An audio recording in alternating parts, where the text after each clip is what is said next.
Есть такое выражение: в самолете атеистов не бывает. Проблемы – это частая причина обращения человека к Богу. В Священном Коране есть множество аятов, посвященных институту семьи. Есть права женщины на мужчину и права мужчины на женщину. Даже в какой-то степени прав у женщин еще больше, чем у мужчины. Как выглядит день имама? Самое важное в нашем служении – это душа.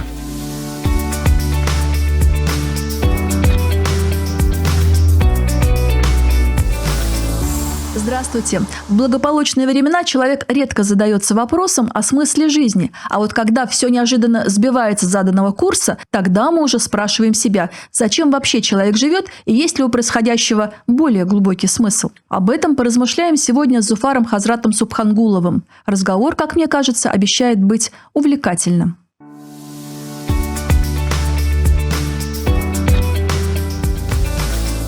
Уважаемый Зуфар Хазрат, здравствуйте. Добро пожаловать на наш подкаст. Ассаламу алейкум ва рахматуллахи ва баракатух. Хайрлі күннәр. Легко сюда ехалось? С настроением, с хорошим приехали? Да, легко ехалось. Дорога была открыта. И как раз сразу после завершения намаза в мечети Хакимия я прибыл сюда в студию. Есть такое мнение, что в российских мечетях имамы, в основном пожилые люди. И очень нужна молодая смена. И вот она приходит. Хотя вас, начинающим, конечно же, в этом деле назвать невозможно, потому что у вас за плечами большой опыт имама Мухтасиба Чешминского района. Более 10 лет вы там служили. И вот теперь новое назначение в Уфу, в Хакимовскую мечеть, воссозданную, можно сказать. Она светлая, она просторная. Я бы добавила аскетичная, но вы сказали, что мечети такими и должны быть. Вот ваше впечатление, вы уже освоились в Уфимской мечети? Расскажите про ваш коллектив. أعوذ بالله من الشيطان الرجيم بسم الله الرحمن الرحيم الحمد لله رب العالمين والصلاة والسلام على رسولنا محمد وعلى آله وأصحابه أجمعين. Вся хвала Всевышнему Творцу. Да, действительно, Хакимовская мечеть недавно распахнула свои двери, свои благословенные двери. Строилась Хакимовская мечеть в 1907-1908 году на средства купца Хакимова Абдуль-Латифа Хакимовича, который захотел построить эту мечеть на своей земле, рядом со своим домом. И осенью, в октябре 1908 года, имам принял эту мечеть на служение. Мечеть открыла свои двери. И параллельно со строительством этой мечети, за мечетью Хакимовской было построено медресе Хакимия. И можно сказать, что это место являлось на тот момент таким источником духовности, источником веры, источником образования. И на сегодняшний день также это место действует в своем первозданном виде. И в здании медресе Хакимия располагается вечернее отделение университета, Российского исламского университета. И мечеть Хакимовская служит.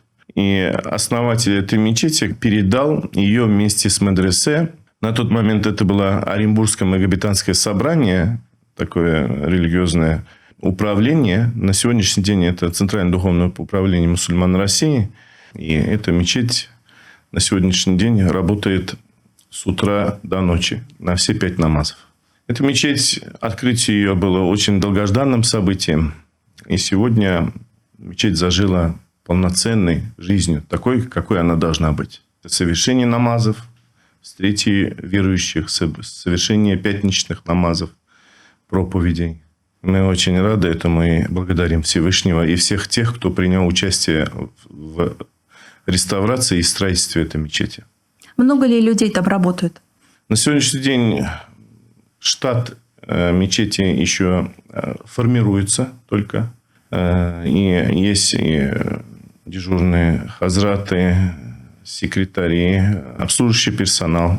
Но идет становление, идет формирование. Потому что мечеть – это подразумевает открытие мечети не только открыть ее, а ее и содержать, ухаживать за ней, проводить ежедневные пятикратные молитвы, встречать всех, кто входит в мечеть, объяснять ему, рассказывать, это, конечно же, большая служба. Служба, которая, можно сказать, не совсем видна, но она очень необходима, и без нее никак. В этой мечети несколько имамов.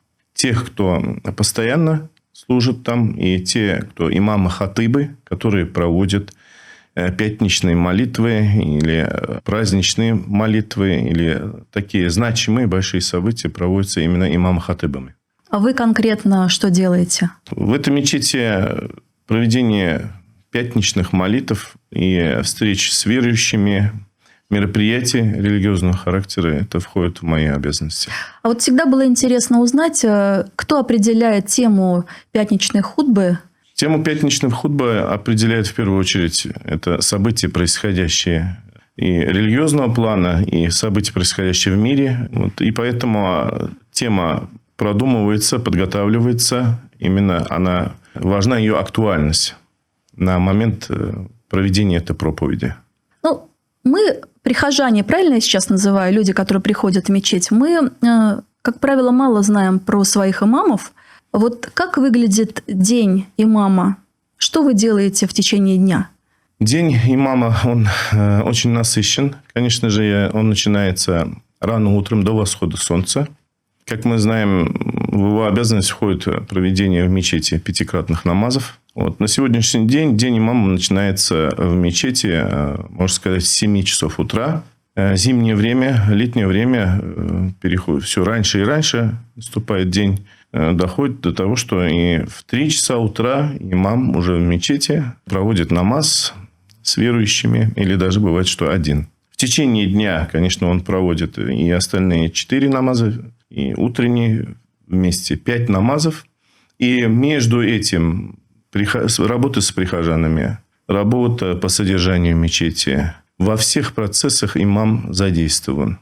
Нет вопросов, которые бы его не касались в жизни мечети. Вот и я хочу сказать, что имам – некий психолог человеческих душ. Вот джамаат Чешминского района от джамаата Уфы наверняка чем-то отличается? Или у нас у всех одинаковые запросы, и, в общем-то, ничего для вас не поменялось? Да, конечно, люди везде уникальны и разнообразны. И, конечно же, в Чешминский район, он по-особому выделен в нашей республике тем, что имеет на своей территории 2 больших мавзолея. Один из них, который является мавзолеем имама Хусейнбека. Поэтому является издавна источником и духовности. Но для религии, для служения место не имеет большого значения. Самое важное в нашем служении – это душа, которая приходит в мечеть. И человек, он имеет значение без привязки к местности. Понятно, но и здесь тоже ведь не совсем обычная мечеть со своей историей. Вот что за люди приходят в Хакимовскую мечеть? Сколько им лет? Можете описать? Хакимовскую мечеть на сегодняшний день, можно сказать, что основная масса прихожан – это, конечно же, молодые люди. Юноши, люди среднего возраста, но есть, конечно, и более старшего поколения. Но это связано с местом нахождения этой мечети, так как мечеть находится в центре. И там основной туристический поток гостей и молодежи. Вот это движение, сами понимаете, каков контингент тех, которые проходят через нашу мечеть.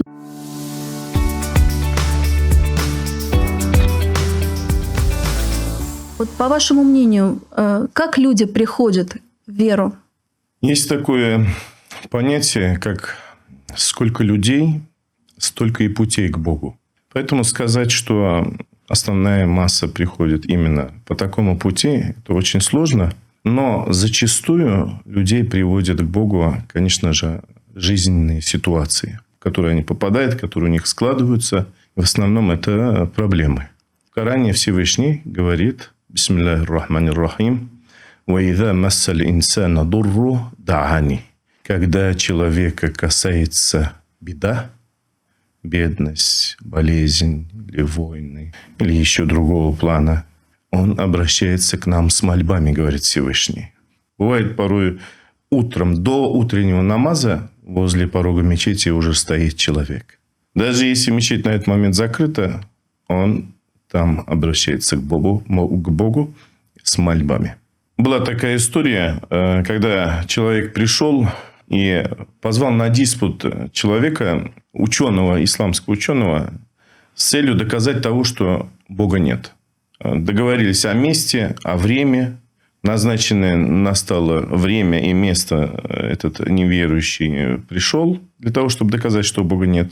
А тот ученый, мусульманин, пришел с большим опозданием. И когда он спросил, почему вы так сильно опоздали, он начал ему объясняться и говорит, чтобы сюда прийти, мне нужно было перейти реку, переплыть.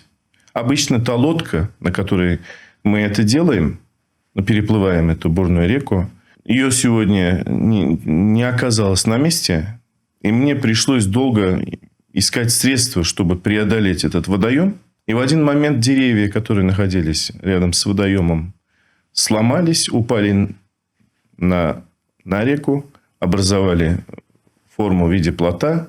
Этот плот подплыл ко мне, где я стоял.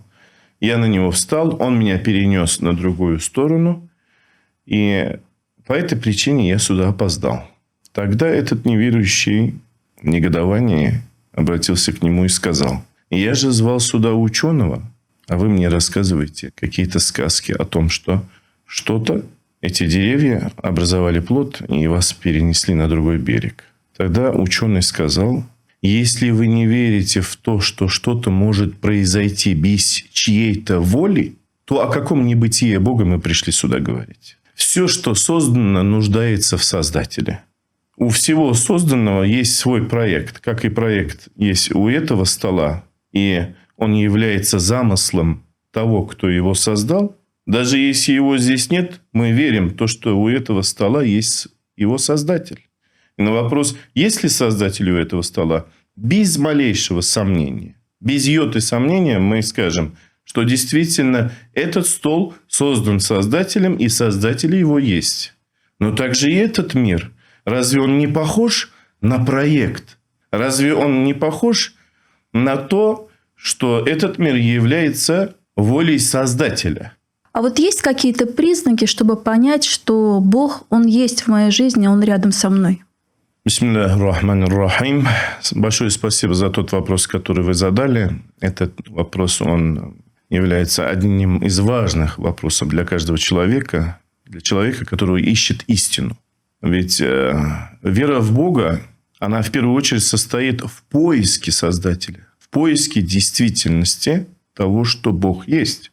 И именно Всевышний Аллах, Он говорит: «О человек, ищи меня, и если ты будешь меня искать, ты меня найдешь. А когда ты меня найдешь, твоя вера будет непоколебима. Не останется ни единого сомнения в бытие моем».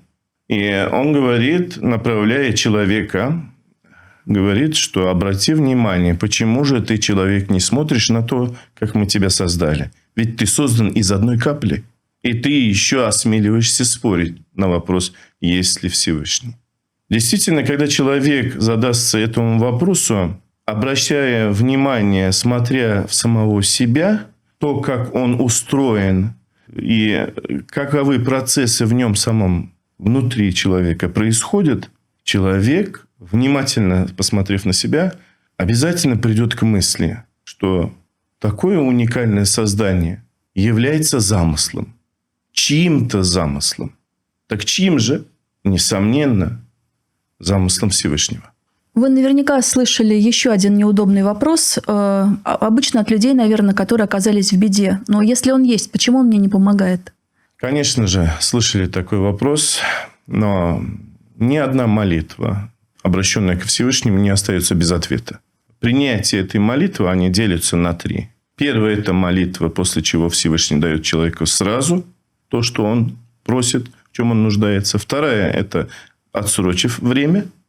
И третья – это которая Всевышний его награждает его мольбами на том свете. Самое лучшее – это молитва, принятая Всевышним, принятие и награду, за которую он дает на том свете. Вот это интересно. Поэтому говорить, что Всевышний не слышит мою мольбу, это довольно-таки, я считаю, что не очень правильно. И человек, ожидающий, он должен терпеливо ожидать принятия его мольбы и ответа от Всевышнего. И уметь еще, выстраивая хронологию, анализируя, смотреть, какие изменения произошли после того, как он искренне обратился к нему с мольбами. Эти изменения, это зачастую и есть ответ на его мольбы. Просто нужно еще видеть и слышать ответ Всевышнего.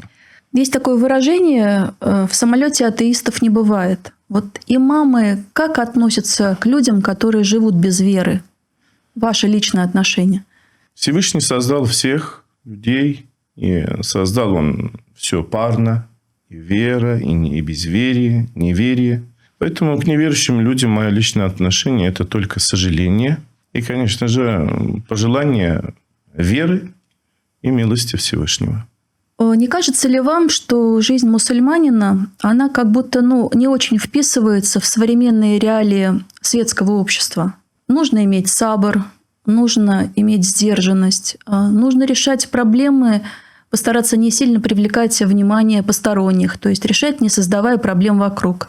И с точки зрения современной психологии такое поведение воспринимается как человек, модное слово, непроработанный, жертвенный и прочее, прочее. Вопрос мой такой: современному, это неправильное, наверное, выражение, современному мусульманину он есть, и он уже всегда есть. И в то время, и сейчас он живет по одним канонам, скажем так. Мусульманин в обществе современном может существовать, работать, учиться так, чтобы это было всем комфортно? Спасибо за вопрос. Очень актуальный вопрос на сегодняшний день. Вы тоже так считаете? Да, я тоже так считаю, что, конечно же, мусульманин легко может вписаться в условия светского общества. Но при этом он не будет нарушать свои законы ислама. Он при этом не будет нарушать свои законы. Для этого ему необходимо очень четко подойти к этому вопросу, планировать, образовываться, смотреть вперед, правильно и грамотно консультироваться с людьми знаний. И нет никаких проблем, я считаю, для жизни в современном обществе.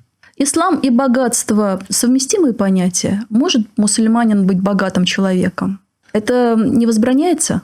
Конечно же, никаких возбранений в том, что человек может быть богатым, в исламе нет. Вот этот стереотип, его не совсем некоторые правильно понимают, думают, что раз мусульманин, значит, должен быть бедным, да, и ходить в оборот. Есть такое, да. Да.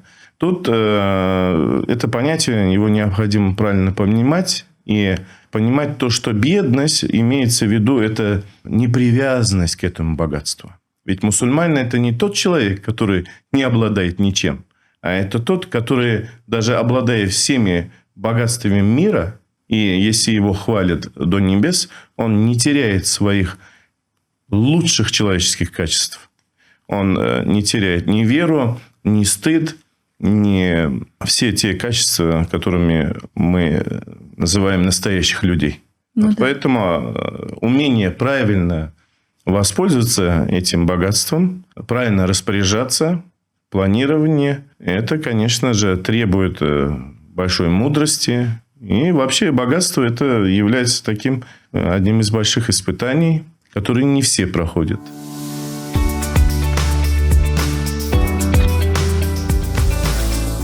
Рамадан является одним из 5 обязательных столпов ислама. А вот есть какие-то признаки, которые показывают, что Рамадан для этого человека прошел не зря?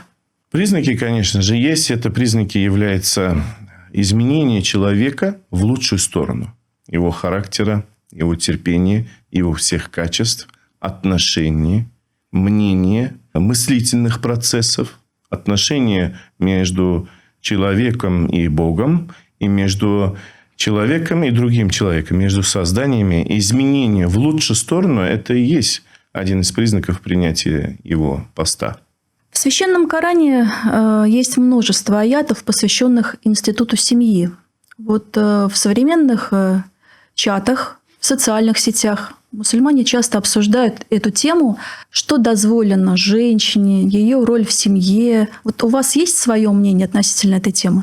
Права мужчины и женщины в исламе, они очень четко прописаны. И женщина ни в коем мере ничем не обделена по отношению к правам мужчин. Есть права женщины на мужчину и права мужчины на женщину. Даже в какой-то степени прав у женщин еще больше, чем у мужчины. Вот когда к вам приходят молодые семьи, что обычно вы им говорите? Каждый приход желающих создать семью, это является большим событием, конечно, и в жизни этих людей, и в жизни в духовном мире. И он начинается с того, что мы объясняем, что такое создание семьи. Создание семьи, совершение акта никаха, есть регистрация семьи перед Всевышним и перед обществом. И для того, чтобы создать семью, необходимо соблюсти требования для этого. Мы говорим о том, что семья – это не игра в чувства. И то, что люди, которые создали семью, их связывают не только чувство любви и симпатии друг к другу, а это, в первую очередь, большая ответственность друг перед другом, большая ответственность перед Богом, перед своими родителями и перед теми людьми, которые придут на этот свет, это перед будущими детьми. Ежедневно создаются семьи, и верующие люди соединяют свои судьбы. А вот эти молодые люди, они сами пришли к этой вере? Или вот у них так в семье повелось, что и родители тоже в исламе? Вот как это происходит? Ну, в основном, конечно же, от родителей, от воспитания, от той среды, в которой вырос человек. Ну, и взрослые, старшие, они побуждают молодых, чтобы они, в первую очередь, начали свою семейную жизнь. Это создание семьи именно с регистрацией взаимоотношений перед Богом. То есть, с акта никаха. Вы заговорили про детей. Обряд, когда ребенку присваивается имя. Как он называется правильно? Исем кушу. Именно Исем кушу. речение. Совершенно верно. Именно речение. Вот бывают случаи, когда имам, он не принимает имя, которое придумали родители своему ребенку, дает свое имя. Почему это делается и какое значение имя имеет для нового человека? Но, конечно же, что имам не принимает, наверное, это будет не совсем правильно сказано. Я думаю, скорее всего, он рекомендует наречь ребенку именно другое имя. Но зачастую это бывает из-за того имени, которым хотят назвать, наречь ребенка его родители. Может быть, оно связано, какой-то смысл, который несет это имя, тяжелым или плохим смыслом, или что-то даже может быть бессмысленное в имени. Но мы знаем, что как назовешь, таким и будет. Поэтому рекомендация имама – это назвать своих детей именами самых лучших людей, которые прославились в нашем мире. Это своей праведностью, своей богобоязненностью и самыми добрыми делами. Поэтому рекомендации такие могут быть даны.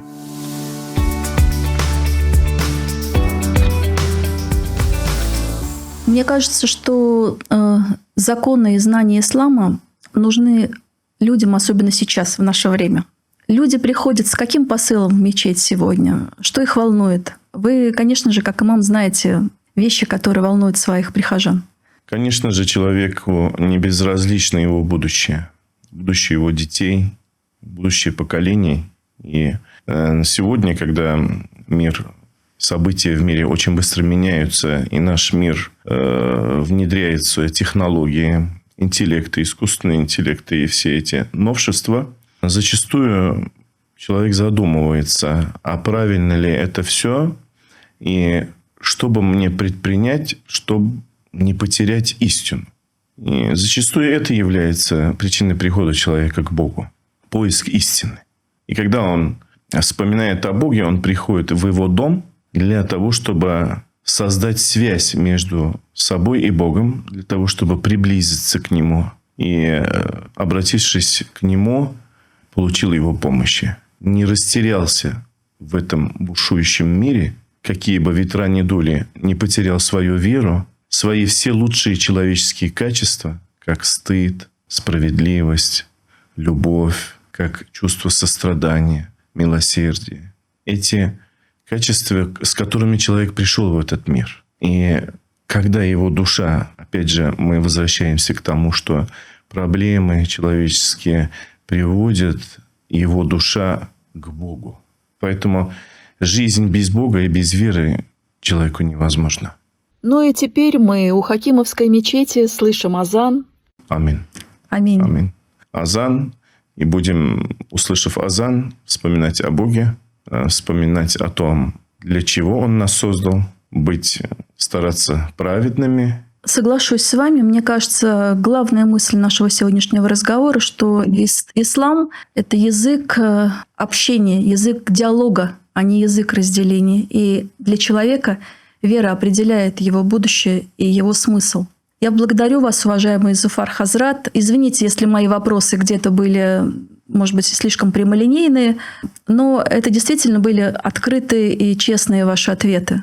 Я желаю, чтобы ваше служение в Хакимовской мечети было во благо, и чтобы у вас были отличные взаимоотношения с прихожанами. Спасибо вам большое.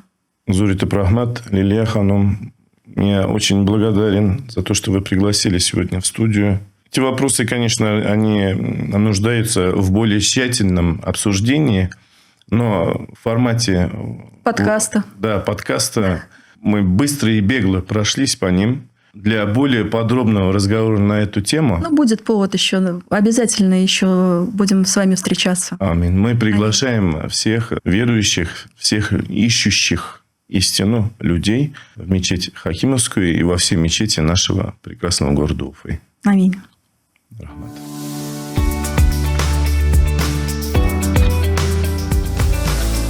Как часто мы обсуждаем не касающиеся нас темы просто ради любопытства. В толковом словаре Даля слово «сплетня» означает пересказы, наговоры, перенос вестей с пересудами, толкованиями и прибавками. Как же часто мы забываем, что сказанное слово – это стрела, которая уже улетела сразить весь мир. Сегодняшний подкаст – это приглашение к размышлению о значении слова, смысле поступка и намерении.